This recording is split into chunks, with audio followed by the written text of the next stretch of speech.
هذه الشيلة من كلمات الشاعر أبو تميم محمد حسن جغيمان، مرسلة إلى الأستاذ مازن صادق حسن جغيمان. أداء رياض حبابي. الآن يا طير اسمع تحركوا بالفار، بكتب قصيدة أنا لك ورتب القيفان.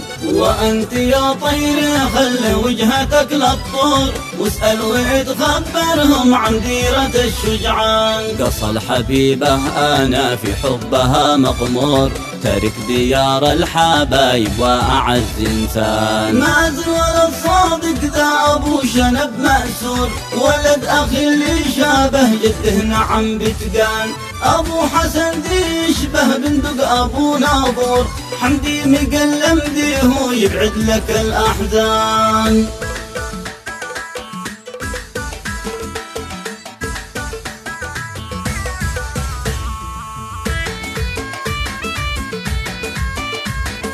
قص الحبيبة أنا في حبها مغمور. مازن ولد صادق ذا أبو شنب مأسور، ولد أخي اللي شابه جده نعم بتقان. أبو حسن ذي يشبه بندق أبو ناظور، حمدي مقلم ذي هو يبعد لك الأحزان. كنا سوا دايما واليوم أنا مهجور، في قربتي كالسجن ولا اتضح سجان. قسى علي الزمن قسى علي جور، لسامح الله الغربة يكن بها أحزان.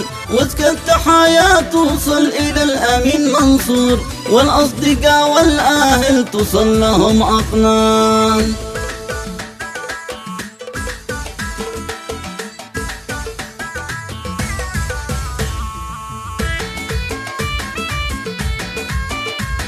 لسامح الله الغربة يكن بها أحزان. الآن يا طير اسمع تحركوا بالفار، بكتب قصيدة أنا لك ورتب القيفان. وأنت يا طير خل وجهتك للطور، واسأل وتخبرهم عن ديرة الشجعان. قص الحبيبة أنا في حبها مغمور، تارك ديار الحبايب وأعز إنسان. مازن ولد صادق ذا أبو شنب مأسور، ولد أخي اللي شابه جده نعم بتقان.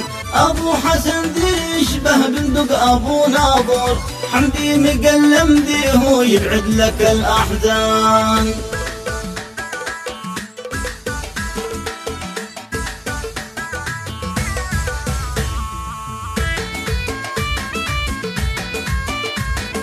قص الحبيبة أنا في حبها مغمور. مازن ولد صادق ذا أبو شنب مأسور، ولد أخي اللي شابه جده نعم بتقان. أبو حسن ذي يشبه بندق أبو ناظور، حمدي مقلم ذي هو يبعد لك الأحزان. كنا سوا دايما واليوم أنا مهجور، في قربتي كالسجن ولا اتضح سجان. قسى علي الزمن قسى علي جور، لسامح الله الغربة يكن بها أحزان.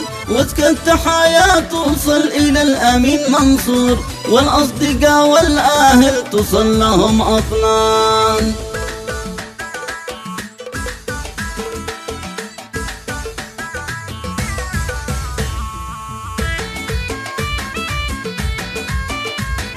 في قربتي كالسجن ولا اتضح سجان.